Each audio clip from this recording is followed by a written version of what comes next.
Alright, so Bismillahirrahmanirrahim. Assalamualaikum warahmatullahi wabarakatuh. Right now, I'm at Najam Hadramat restaurant. Right now, beside me is Mr. Ahmad, the supervisor of Najam restaurant, Najam Hadramat restaurant. So, how are you, Mr. Ahmad? Alhamdulillah, I'm good. How are you? So, I'm fine too. Okay, so can you briefly introduce about yourself, like your age, your occupation, and your educational background? First, Assalamu alaikum wa rahmatullahi wa barakatuh.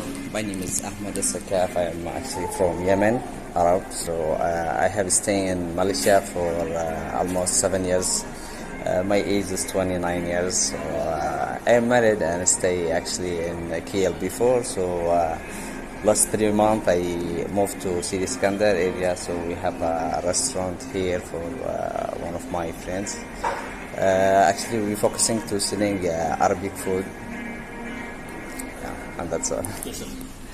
Right. So for the next question, can you briefly explain about your business background?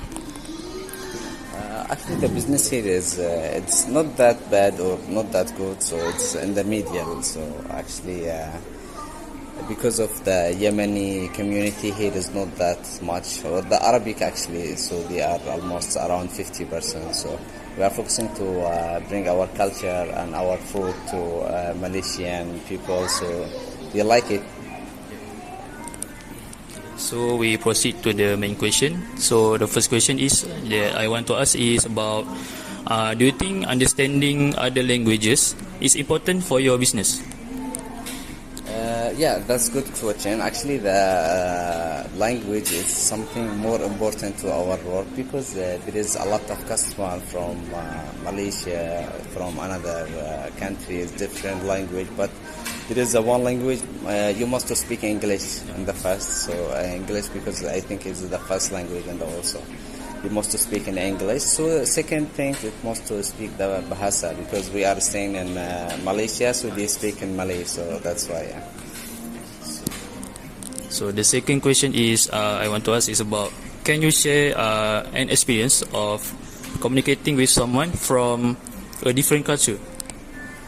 Yeah, actually, it's working in restaurant. There is a lot of people coming to our restaurant. Sometimes they are speaking not that Malaysian language. Most of them like they are bigger, so they are like auntie or uncle or something. They just speak in Malaysian. So yeah, you must have someone who can speak in Malay language, so he can handle that. Sometimes there is one customer coming, he just want to speak just in Malaysian, or yeah. So we have to bring some worker for Malaysian, or we have somebody who can speak Malaysian as well. So we move to the follow-up question. The first one is, how did you adapt your language or culture in the situation you share? Actually, our language, the mother language is Arabic. So in the beginning when we coming here, so we just speak Arabic language. Yeah. So it was very hard to learn another language. So we start first by English. So day by day we speaking Malay. So yeah, it become easy. Okay, so the second question is, were there any specific cultural norms or values that caused the misunderstanding? If there is any misunderstanding, so if the worker or the waiter actually cannot speak the language of the customer who is coming here, so actually he start to understand him by emoji or by hand or something. Yeah. For example, I want that one or something. He can try his best to understand as well.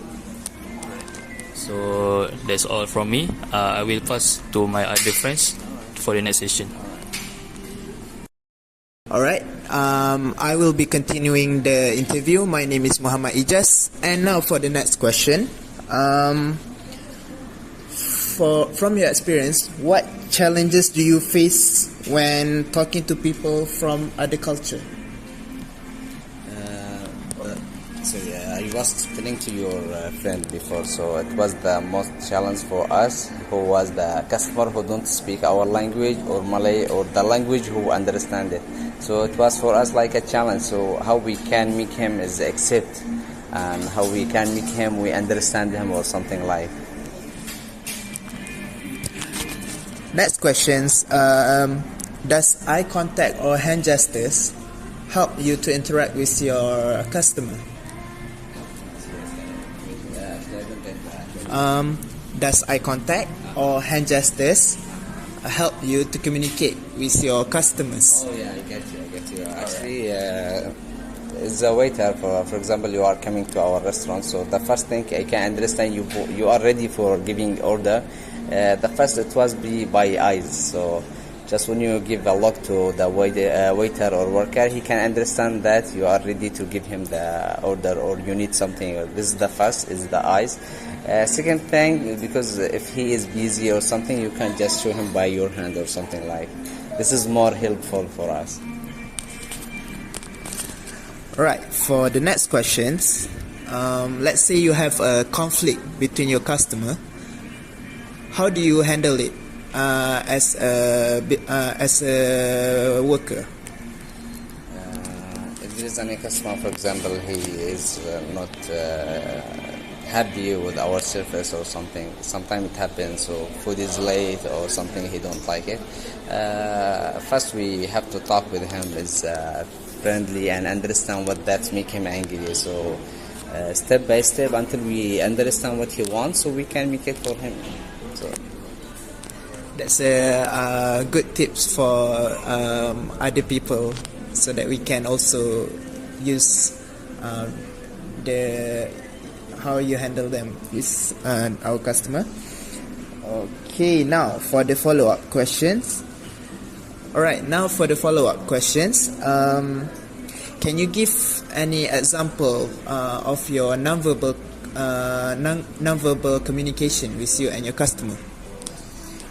I can tell you one example actually. If there is one customer, he is actually not Arabic or not Malaysian, or for example, let's say he is from Japan something. Or when he just coming to a restaurant, he don't speak our language, or the country language is the Malay. Okay, so he must to explain us. I can eat that things and I don't eat that things, or I have allergy from that one, or like.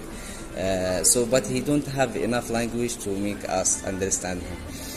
So the first thing, it must be understand by the hand showing, for example, I don't want that, or I want that one, without speaking any one word.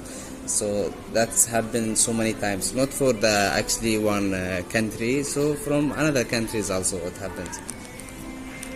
Right.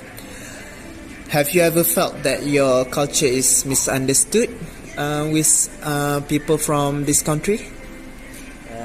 This is a good question actually. It's a Yemeni. We are Arabs actually. There is one thing, it's our religion. We are Muslims, so it was so easy for us to make it easy for the Malaysians. So they understand Arabic, I think, because of that things we are sharing with is the religion. That's all.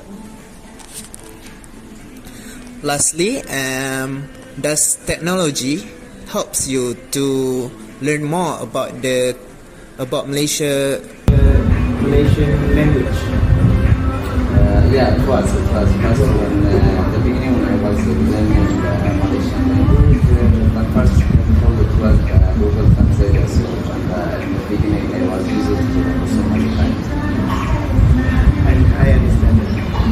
Alright, that will be all from me. Thank you, Mr. Ahmad. And personally, I do enjoy your food, and I'd like to thank you for opening your